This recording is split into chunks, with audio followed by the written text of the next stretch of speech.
Hey guys, thanks for joining us here at Salty Ginger Talk. My apologies, we're running about an hour behind tonight. We were recording episodes today and we had great conversations and they ran a little bit over. And we don't want to throttle a great conversation with an arbitrary time limit. So we finished our conversations and you'll see those episodes published on our channel, excuse me, in the coming weeks. But we did have to push the live stream back for an hour. So appreciate your patience on that. And thanks for joining us tonight here on Salty Ginger Talk. Normally, we'll be here every night at 6 p.m., every Thursday night, at 6 p.m. on the live stream. And what I wanted to do tonight is kind of do some background and education on Iran. Obviously, Iran is in the news now because the U.S. and Israel struck Iran with some military actions, and there's ongoing tensions and conflict now related from that. However, this is not something new between the U.S. and Iran. So there's been a lot of conversation. It's in the news. One of the things we preach at Salty Ginger Talk is to try to educate ourselves on events, on topics, on things so we can think about them logically, rationally, and as unemotionally as possible, while not disregarding our emotions, because emotions matter. But we shouldn't just make emotional decisions. We want our decisions to also be based on facts and evidence and reason. So this is not, let me repeat, this is not me advocating for or against the activities that are going on in Iran. I actually don't know how I feel about what's going on in Iran because there's a lot to it. And that's what we want to talk about tonight is the history of Iran as a country, the history of Iran and U.S. and the friction that's existed with Iran and the U.S., which is goes back at least 70 years. And we'll talk about that as we get into this. And then the process by which we have engaged with Iran right now. There's been a lot of talk about whether this is constitutional or not constitutional. The short answer is, I don't know. I don't know if it's constitutional or not. And we're going to talk about why it's a little murky. And we're going to talk about previous scenarios in which other presidents, both Republican and Democrat, this is not a partisan approach in any way. We're trying to be factual here and look at history to allow it to guide us how to think about what's going on now and see what we think. So that's what we're doing tonight. That's the plan. With all of that said, let's jump into Iran. First off, I saw a poll the other day, which was a little bit disturbing to me, which is Iran.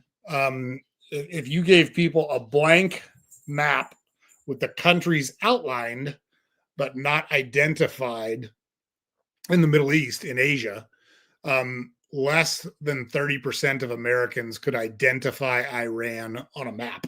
So that's a little bit concerning to me that we have all sorts of people giving all sorts of opinions about what we should do with Iran and whether Iran is good or bad and how Iran works. And you can't even point it out on a map. That's a bit concerning to me. So it neighbors Iraq. It is the eastern neighbor. So if you cross the eastern border of Iraq, most of the eastern border of Iraq is shared with Iran.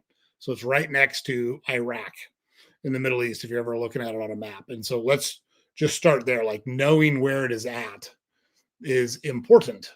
And why is Iran important in modern society? Well, it's important for two reasons in modern society. The first one, not surprisingly, is oil. So Iran has the third largest oil reserves in the world. And if they kept going at current production rates, they would have enough oil to provide oil at the production rates they are producing now for over 100 years. So there's a lot of oil in Iran, and you can like it, you can not like it.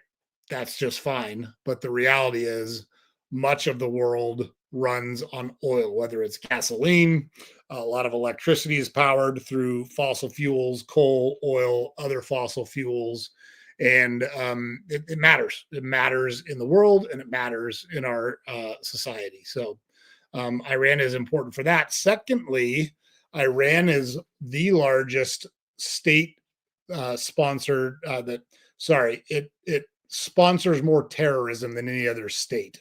So even though Iran proper might not be attacking as terrorists, they fund, train, and support many of the terrorist groups that are attacking societies in Western civilization and have been for decades. And so we're going to talk about that as well as we keep going through the stream here. So Iran, right next to Iraq, Middle East, a lot of oil, terrorism.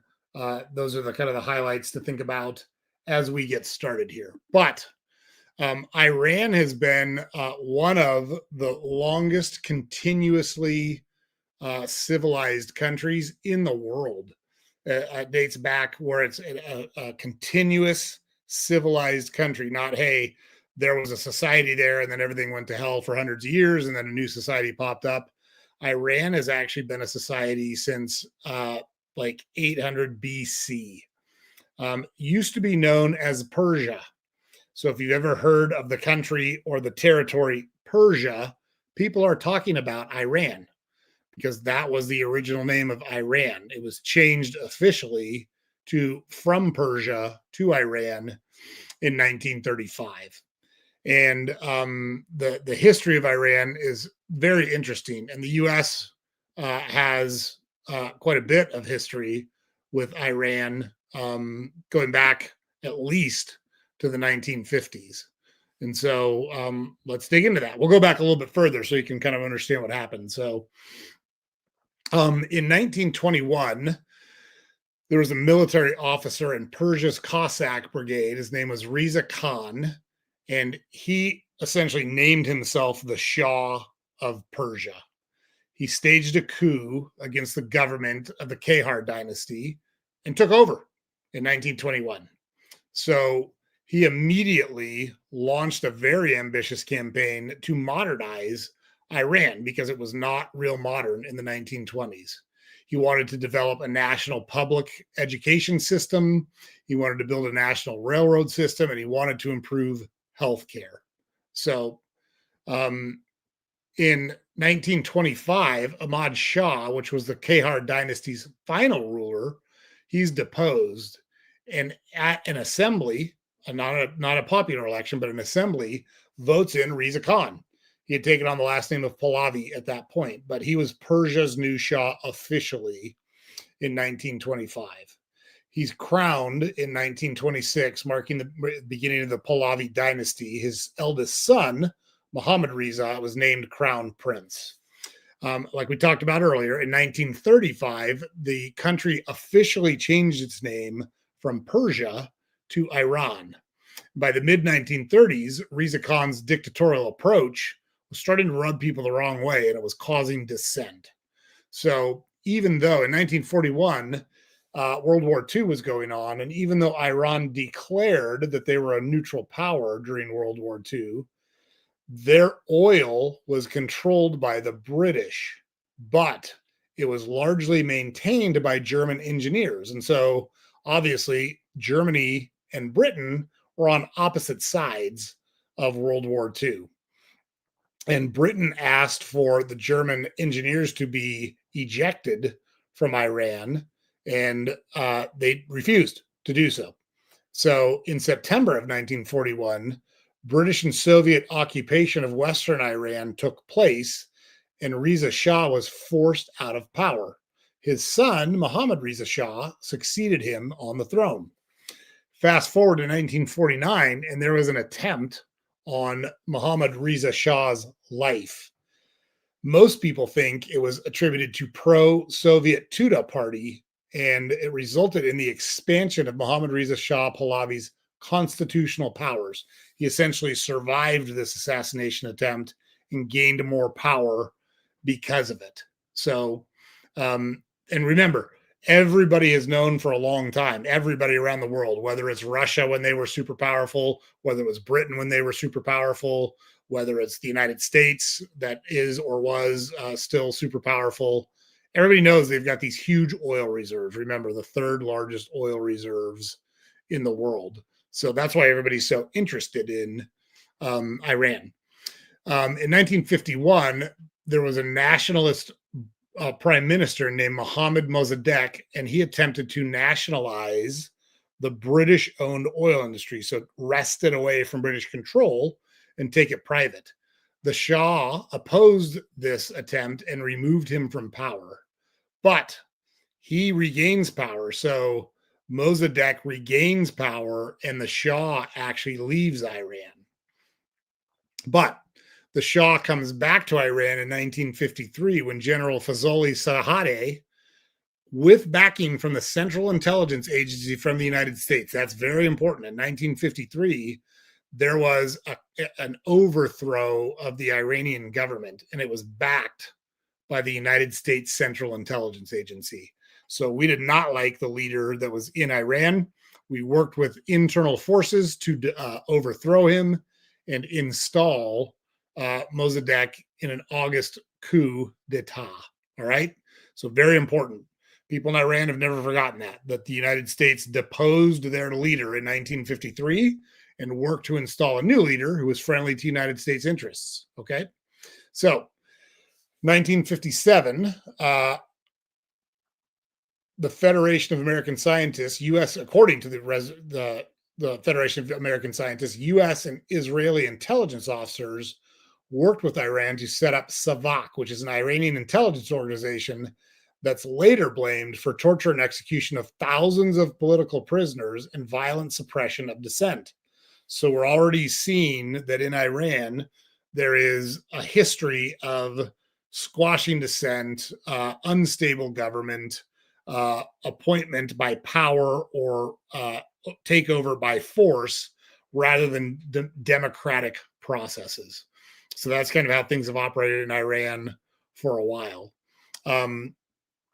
With that said, in 1963, the Shah implemented what they called the White Revolution, which was an aggressive campaign of social and economic westernization that has met with intense popular opposition.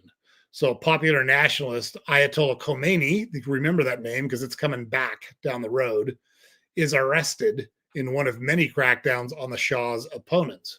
By the late 1960s, the Shah relies regularly on SAVAK to quell dissidents. So state-run agency that shuts down dissidents, right? That's not a great place for any country to be, but that's what's going on in Iran. All right. So in 1976, in one of a series of reforms that alienate everybody, the Shah replaces the Islamic calendar with an imperial calendar, beginning with the founding of the Persian Empire. Many of the Shah's growing number of critics see this as anti-Islamic. And that's important to remember that Islam is by far the majority religion in Iran. Okay, so in 1978, Iranians resort to rioting, mass demonstrations, and strikes to protest the Shah's authoritarian rule. In response, he institutes martial law. So that's what's going on in Iran in 1978. In 1979, the Shah flees Iran amid intensifying unrest. Also in 1979, there's a group of protesters who take over the U.S. embassy in Iran. They take hostages. It was somewhere around 40. I can't remember the exact number. And they held, these are largely American citizens, by the way. They're held for 444 days by these dissidents, and they don't get released until the day of Ronald Reagan's inauguration in 1981. So 79, they're taken hostage. 81, they get released. But another friction point between the U.S. and Iran. On February 1st of 1979, Islamic nationalist Ayatollah Khomeini, remember, he was arrested previously for being a dissident against the government, but he comes back from France after the Shah has been deposed and flees the country. And now it's kind of open game, and Ayatollah Khomeini comes back and is encouraging this revolution. On April 1st, under the Ayatollah Khomeini's guidance, Iran declares itself a theocratic republic guided by Islamic principles, and a referendum is held to name it the Islamic Republic of Iran. All right. So that's what's going on in Iran.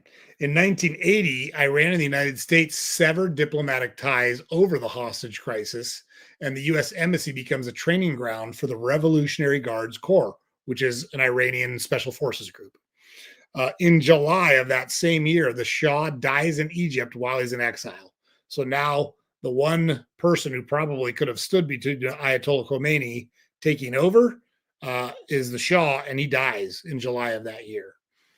Also in that year, Iraq invades Iran when they've been disagreeing for years over territory.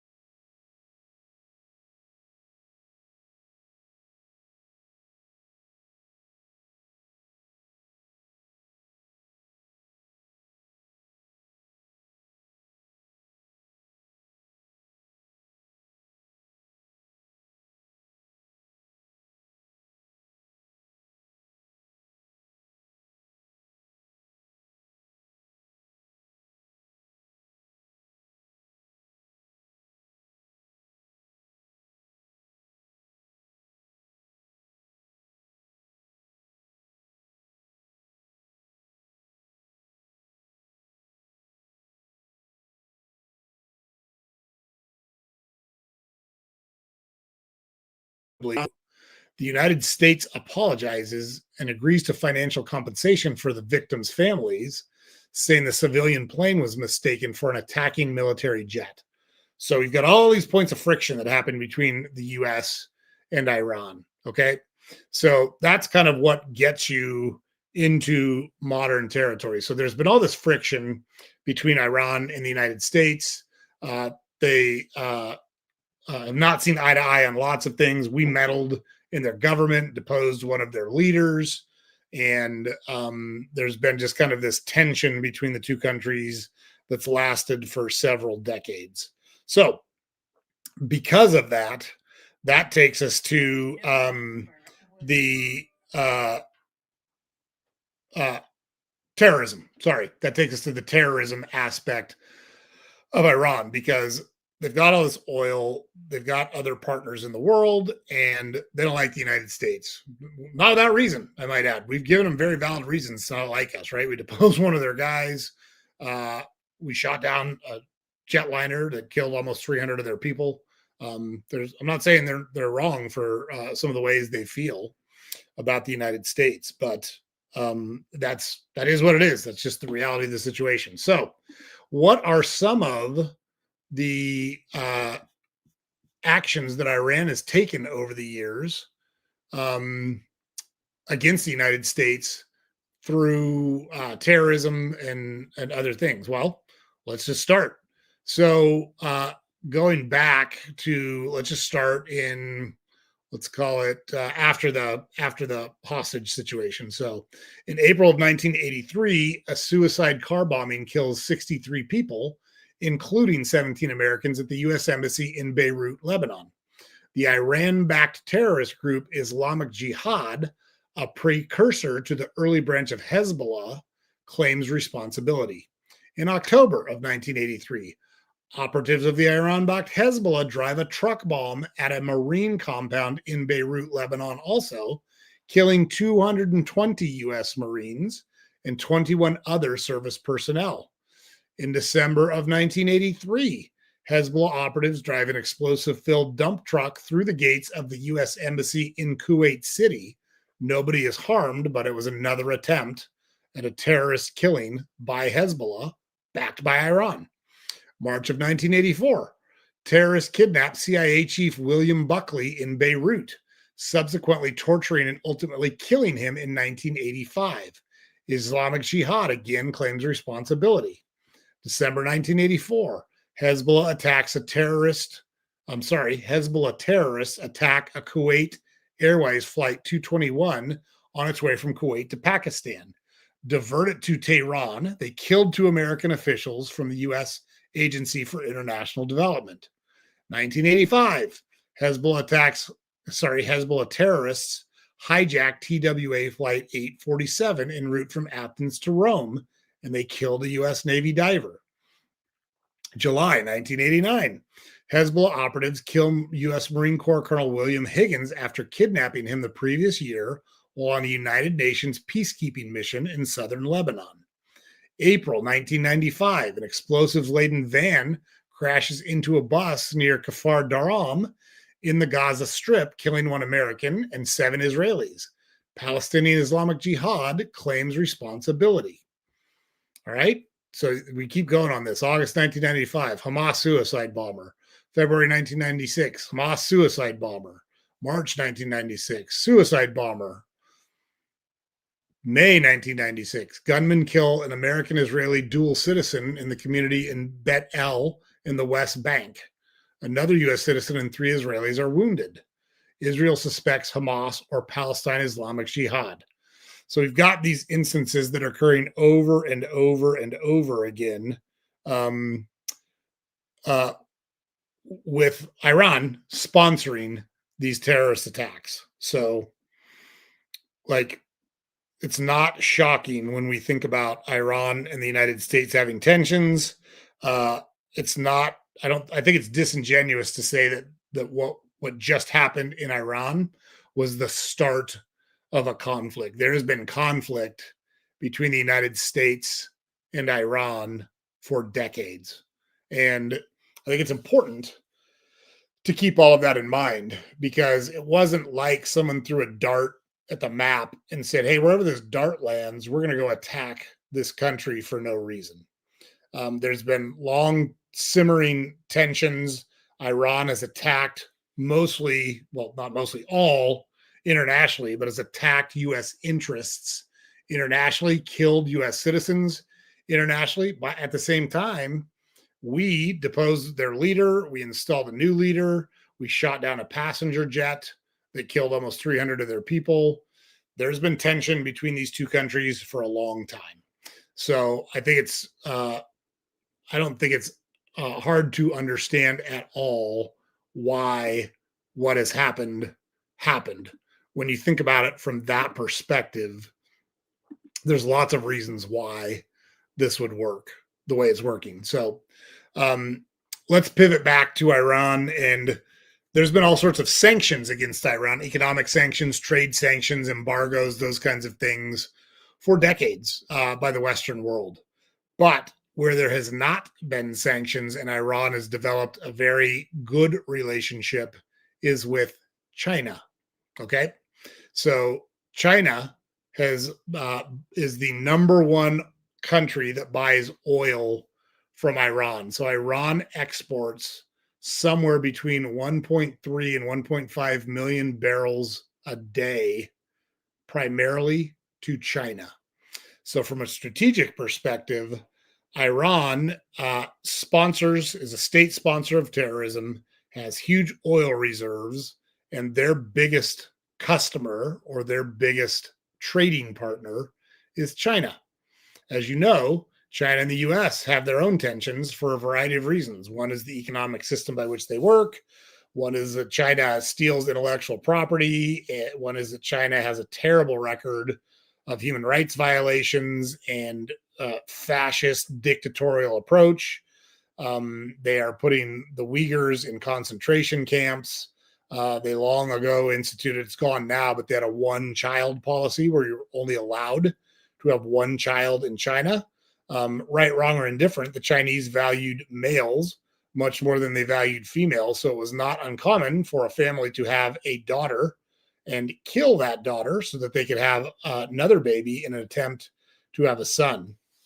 So China's not an awesome place in many instances. With all of that said, they do move with a credible amount of efficiency. They build power plants, they build infrastructure, they build dams, they build bridges. Hell, they're building islands in the South China Sea, and they do all of this in months, not years, because they have a loosely capitalistic society, but it's very controlled by the state. So China, if they get power in the world, I think it would be very bad for the rest of the world if China got power, because those same policies that China imposes on its citizens would also impose on the people that occupy the other countries that were taught would fall under Chinese rule should China gain power. And look, they're looking to do that. They're looking to expand. They're looking to um, grow their network, and they're looking to take over more land. They just are. And so we need to consider all of those things when we think about what actions we have taken in Iran, when we think about strategically, if we don't solve what's going on in Iran, who will? It would likely be China. And do we want that? Do we want to allow the Chinese to have control over the third largest oil reserve in the world? I know it sucks. Like, it sucks that we have to think that way, but the reality of the way the world works is those natural resources are terribly important to all of the countries in the world. And would the U.S. have pure and pristine intentions if we were in control of it? Of course not. Of course not. I'm not saying that at all. But there would be a more capitalistic approach to that oil and selling it to other countries and making it available to other countries and using it to help spread the Western culture and the Western values that we espouse in our country. So I think we all got to factor that in when we think about Iran. So that's kind of a history of Iran and the United States. That's why I think it matters how we think about this. Now, the question here becomes the approach that we took to engage with Iran right now. Is it constitutional or not? I think the real answer to that question is nobody knows for sure as we sit here right now. And the reason I say that is because the Constitution is a little bit complicated as you think about it. So let's just start with the intentional the intentional tension that's built into the Constitution. So under the U.S. Constitution, Congress holds the sole power to formally declare war. I think the key word in that phrase is formally. The Constitution also says the president, as commander in chief, commands the military once conflict is authorized. There was also a resolution passed in 1973 called the War Powers Resolution that we're going to talk about, but we need to spend a little more time talking about the tension between the designation as commander in chief and the ability to control the military once a conflict starts, and the unchallenged power of Congress to formally declare war on another nation. So, Article 1, Section 8 grants Congress the power to declare war, raise armies, and fund the military, while Article 2 makes the president commander in chief.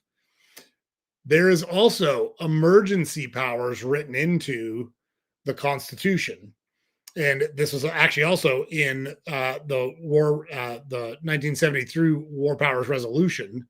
We'll talk about that as well. But let's just play this out in real life. So go back to World War II, right? So Hawaii, not a state yet, but a U.S. territory, and we have a huge military presence, notably naval and air force presence out there. Japan attacks it. Japan attacks it on December 7th, 1941. It's Pearl Harbor. We all know the history behind that. The next day, President Roosevelt declared war. What if we couldn't get Congress together in time to declare war? Should we wait to declare war? Of course not. So there are situations, and that's an extreme example. That one's a pretty straightforward one. When someone attacks the country, we're going to go after them, right? But we don't have the luxury of waiting. What if someone launches nuclear weapons at us? Should we wait and have a vote before we do anything? Of course we shouldn't.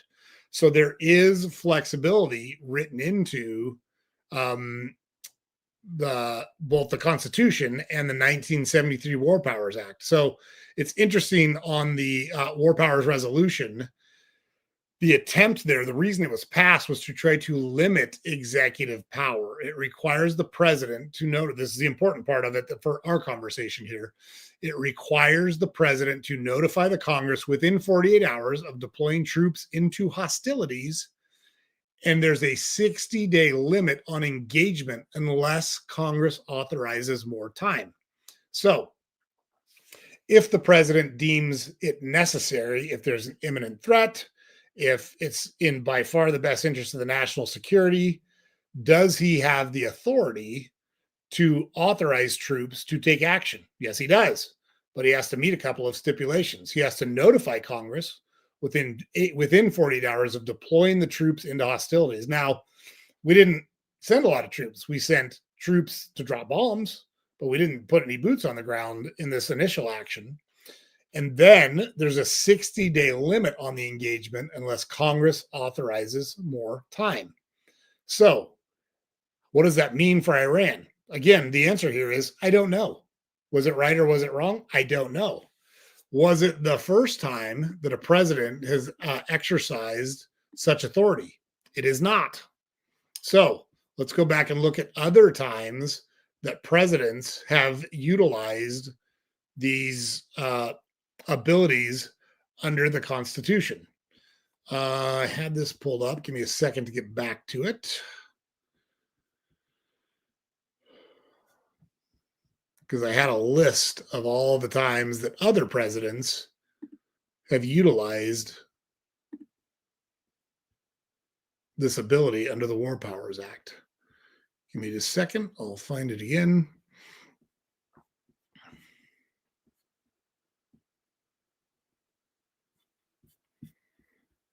Guess I'm going to have to pull this back up. Give me 1 second.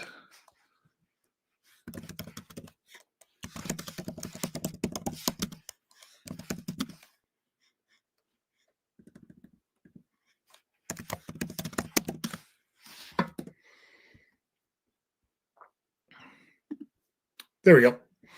Okay. Number one, the Korean War, 1950. President Harry Truman called the conflict a police action and sent troops in without a declaration of war. Okay, so that goes back to 1950. This is obviously before the War Powers Resolution, which was passed in 1973, which, by the way, Richard Nixon vetoed, and then Congress overrode his veto and got the law passed. So that's a great example of how government used to work, right? Both sides came together and said, hey, we've got to limit the power so we don't wind up in some of these conflicts, which 1973 happened, or sorry, 1973 was right after the Vietnam War had ended.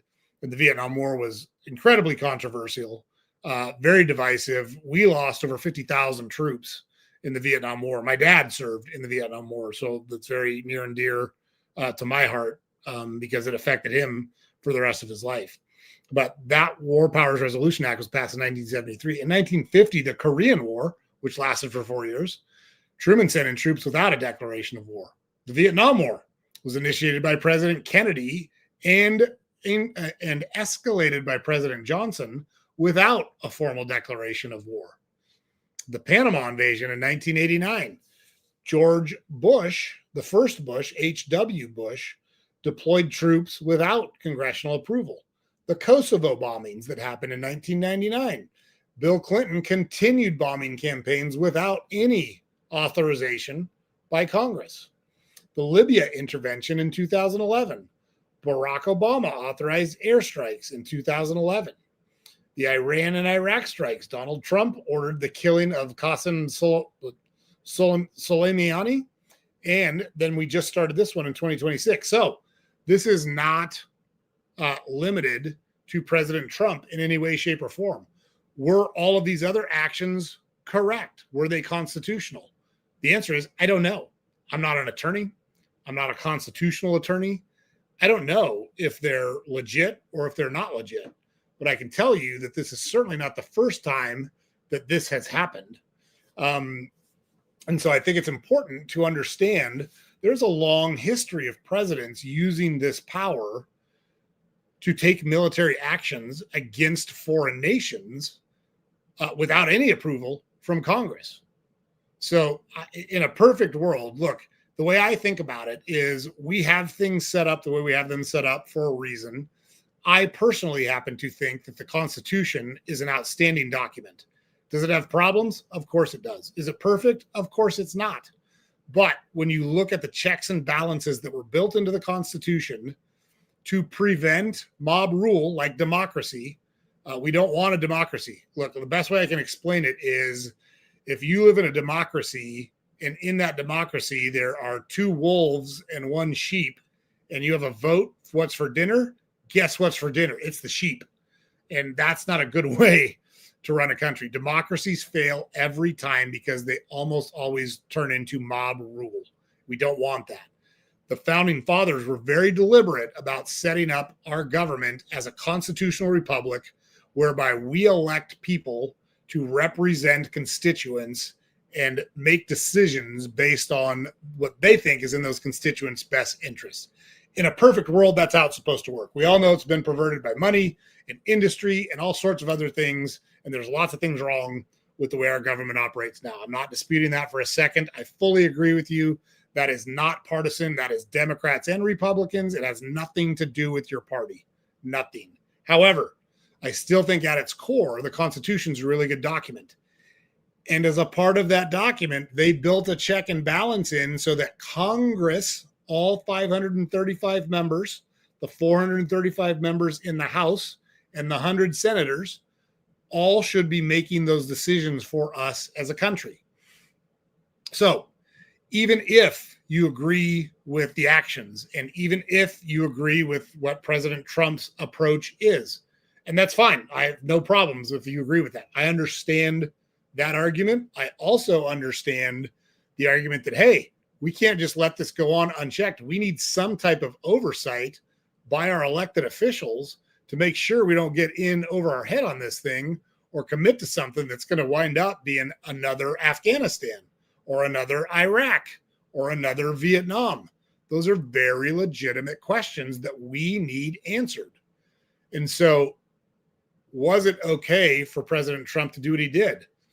Based on all the history that I see, based on what I see in the Constitution, and look, I'm not a constitutional lawyer. I'm not a lawyer in any way, shape, or form, but I'm not an idiot either. I read a lot of history. I'm pretty well educated. I think I'm a pretty good thinker. I look at all of those previous examples and say this was probably okay for him to start, but does he get to just keep doing what he wants to do without any congressional oversight or without any congressional approval? I don't think so. I don't think that's right. And so when I hear people saying, you know, he should keep doing this, he should keep doing that, we need Congress to weigh in on this. We need Congress to think through this in the right way. And I stress that in the right way part because this can't be partisan. You have to think about this from the overall good of the country, not orange man bad. I dislike Trump. I'm not going to support anything he wants to support. He might be right about this. He might not be right about this. But there needs to be a legitimate, fact-based, 360-degree view, debate, conversation, and vote on how we handle this moving forward. And if you don't agree with that, I think you got to go look in the mirror. I think you got to check your head and say, hey, maybe I'm in too deep on this thing and I'm blindly supporting someone without thinking through all the ramifications of blindly supporting that person. I think it's terribly important that there are checks and balances so that we don't wind up in a scenario where one person can make all these decisions and commit the country to years or decades of conflict that may or may not be in the best interest of the country. The power to declare war was enumerated specifically to Congress for a reason. And I think it's very important that we follow that. But the flip side of that is, recall, we do have mechanisms in place by which the president can react quickly and do what he thinks or she thinks is in the best interest of the country to protect the country while they go through the process with Congress and either get approval or get told, no, you got to shut this down. We don't agree. This is not in the best interest of the country. And it's time for us to go a different direction. And so that's kind of the way I think about how we need to move forward on this. But I think it's terribly important to understand the history of Iran, the history of the United States, and all of the conflict that has happened between us and them, as well as the bigger kind of geopolitical picture of whether you like it or not, there are countries that are allied with each other, and there are countries that are kind of diametrically opposed to each other. I don't think it's wrong to say that the United States and China are kind of diametrically opposed to each other because of the way the countries are ran, because of the way the cultures think about their societies and their governments. Again, China has been under authoritarian rule since the 40s, at least, if not longer, when Mao took over after World War II. And that's very different. That's a very different world. And if they continue to enhance or enlarge their sphere of influence and their circle of influence in the countries that ally with them, that could be very problematic for the rest of the Western world.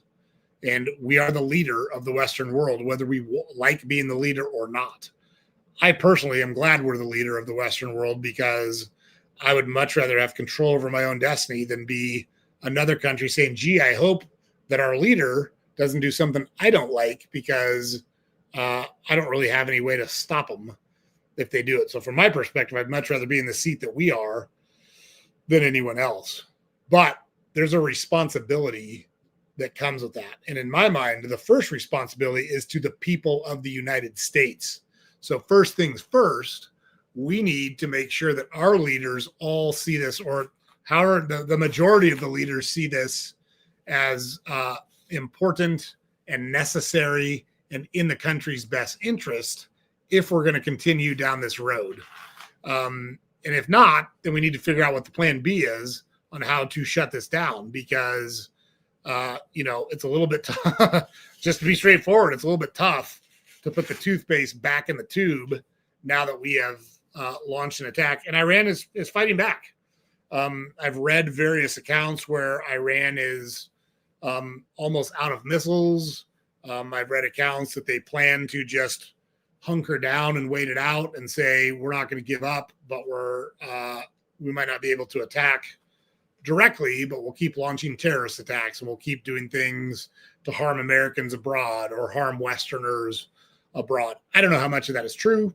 I'm not in military intelligence. I'm not in counterintelligence. I don't know what's real and what's Memorex. I can tell you that the best way to predict the future generally is to look at the past. And if we look at the past of Iran, they have been very willing to attack American interests. They've done it for decades, multiple dozens and dozens of times over decades. And I think we need to take them at their word when they say they will do that and protect our citizens and ourselves and those around us. So, look, guys, I'll tell you, we've got over 600 people viewing right now. I would love to hear your thoughts or comments on all of the things that we're talking about. If you comment on our YouTube channel, our producer can get me those comments or questions. If you have questions or a topic related to this that you want us to talk about, we'd love to hear that from you guys and let us know, what's on your mind. How do you think about this? How do you feel about this? I did find it very interesting that there were such large demonstrations in support of these military strikes from Iranians, both Iranians living in Iran and Iranians who had made it out of Iran and were living in other places. We talk a lot about a border wall and trying to keep people out of the country and control the flow of migration into the United States. Iran is kind of the opposite. They have a very robust system by which they keep people in Iran and kind of keep people under the thumb of the government. And before this revolution in 1979, when Ayatollah Khomeini took over, Iran was actually a very modern, very Western style country. There was lots of education, people dressed in modern clothes.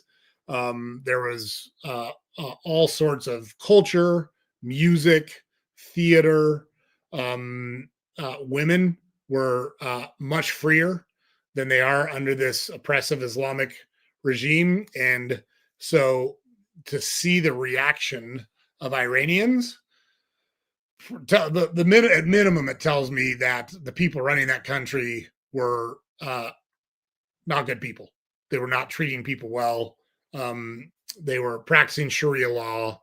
And, as far as the Islamic religion goes, Sharia law is one of the worst concepts that exists in any religion. And it doesn't bother me at all to say that. It has nothing to do with the fact that it's Islamist religion. But some of the things that are okay under Sharia law, and, in fact, I put this in my newsletter the other day. There was an article that talked about in Afghanistan under the Taliban, also an Islamic caliphate. You're allowed in Afghanistan to beat your wife so long as you don't break a bone or you don't leave scars that are visible. Like, it's legit. Until one of those two things happen, your wife's got to shut up and take it. That's Sharia law. Like, that has nothing to do with religion. That has to do with human rights. And that's not right. And we should be standing up and trying to help people that find themselves in those situations. So I'm not saying like, we should invade every country and we should impose our will, but like, I don't think it's hard to see that that's wrong. Like, it doesn't matter what your religion is, doesn't matter what your morals are. The legal right to beat women unless you break a bone or leave a mark or make them bleed, like, obviously that's unacceptable. In the Islamic religion under Sharia law, you can be punished up to death for mocking Muhammad. That's not right. That's not right. That's Sharia law. And again, this has nothing to do with Islam. I guess it does, because Islam is the religion that promotes Sharia law. But from what I'm trying to say is it has nothing to do with your religious beliefs themselves. Your religious beliefs don't trump other people's basic human rights. Trans people are persecuted and killed in the Islamic religion under Sharia law. Gays under Sharia law. Right? So when you see people rejoicing the way that they're rejoicing, that's legitimate happiness from those people. And I have nothing against the Islamic religion other than that part of it's got to go. That's not acceptable. We're not ever going to allow that in our country. And I would argue that no country should allow those basic those trampolines of basic human rights. So there is a moral argument to be made to all of this as well. That's a slippery slope, though, because where does it stop? At what point do we stop injecting ourselves and our values into other societies? What if a society is all pro-choice? They say you can have abortions whenever you want, and we disagree. Are we allowed then to go in and impose our moral beliefs if we have different moral beliefs than them? Like, I think it's a slippery slope if we go down that road. And we just got to be careful about how we think about it.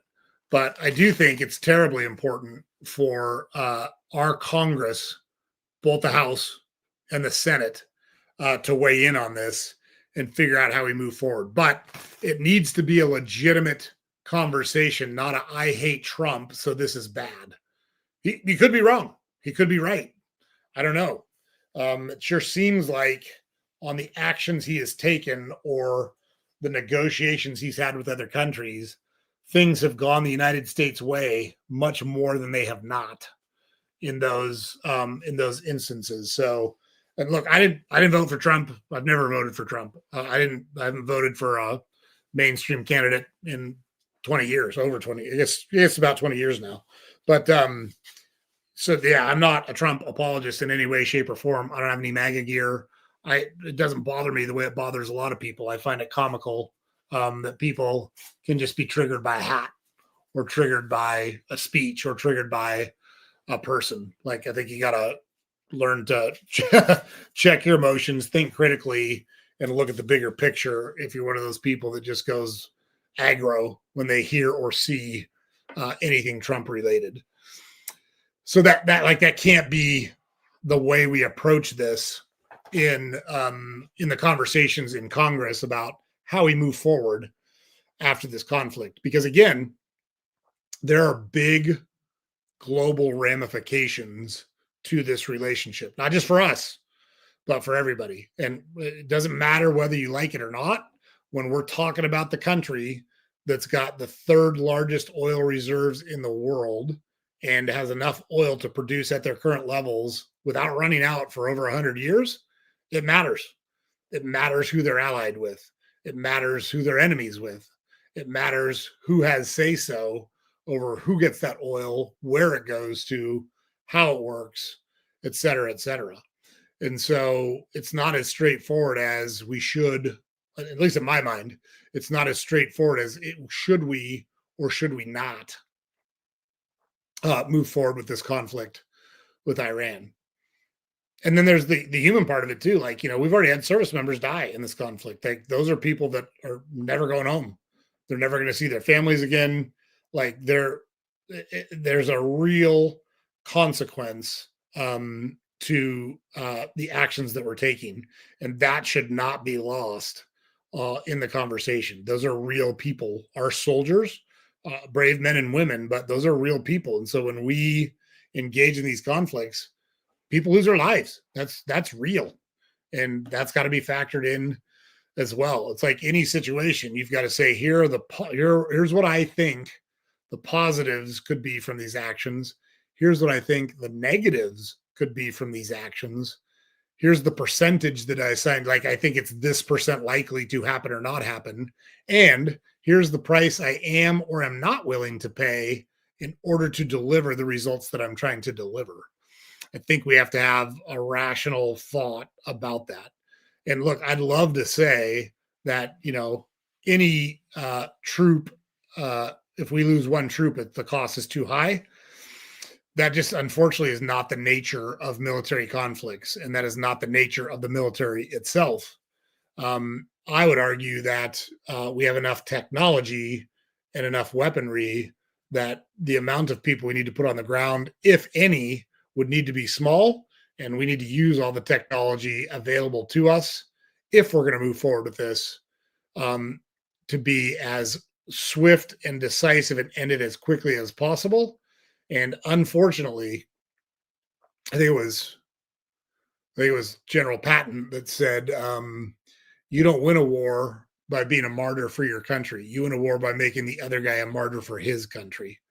And if we're going to do this, we need to do it swiftly, aggressively, and decisively. I don't know if we should or not. Again, I'm not advocating for moving forward with this because I'm not sure. All I know is if we do move forward, we can't half step. We've seen how that works out. The Civil War drug on because Lincoln couldn't get generals that would aggressively attack and end the Civil War. And it finally ended because Grant and Sherman wound up taking over the Union Army, had the siege at Vicksburg, and then went from Vicksburg to Atlanta and literally marched across the South, burning everything in their wake, which is brutal. They hated it. I mean, they were both alcoholics from the experiences that they had in that. But they knew if we need to, the only way to end war is to be brutal and end the war. And it sucks. Like, it's a shitty thing anytime it happens. But the reality is, if you're going to win a war, that's the way you win it. You win it by killing the other guys, not by having your people martyred in the name of your cause. And so, yeah, it's a sticky situation for sure. But I wanted to go through kind of the complete history, as complete as I made it, of Iran, and kind of help you guys understand all of the variables that are at play here. Talk about the constitutionality of these actions and the separation of powers that's intentional in our Constitution, and the powers the president does have to engage in these types of conflicts without congressional approval, as well as illustrate this has happened multiple times in the history of the country. And it's important. It's terribly important. It's a strategic nation. It's a strategic source of resources, and I think we got to be very intelligent and deliberate about how we approach this. Now that we're in it, like we're in it, whether we want to be in it or not, you can't unring the bell. You can't put the toothpaste back in the tube. Whatever analogy you want to use, this is where we are. We need our leaders to have an intelligent conversation about what does and does not make sense going forward. So, yeah, look, guys, really appreciate you guys checking on the live stream. I apologize that we started an hour late tonight, but I did want to get to the Iran stuff tonight, so we bumped it back an hour because of our scheduling conflict that we wound up with. Under normal circumstances, we're going to be here on the live stream every Thursday night at 6 p.m. Eastern time. Remember, this is the weekend we set our clocks forward 1 hour, so you get one less hour of sleep, one less hour a weekend. Sorry about that. Hate to be the bearer of bad news if you weren't aware of that, but that happens Sunday night. We go from 2 p.m. to 3 p.m., and you got to be ready for that. So Thursday night, 6 p.m., live stream. Make sure you check out our website, saltygingertalk.com. We've got all our podcast episodes available there for you to check out. We've got a newsletter we publish every weekday you can subscribe to on our website. We've got all our social media accounts there. We do interviews with people they're just awesome people, and you're going to love those interviews when you check them out. So make sure you subscribe to our channel, whatever platform you consume it on. It's super helpful for us. If you do that, you don't want to miss any of our stuff because it's going to help you understand the world. It's going to help you build a life of meaning and purpose. It's going to help you be a great critical thinker and really take control of the things that matter to you. You don't want to miss any of it. So make sure you check out all of our episodes. We'll see you guys on the next one. Thanks for checking us out tonight, guys. Have a great night.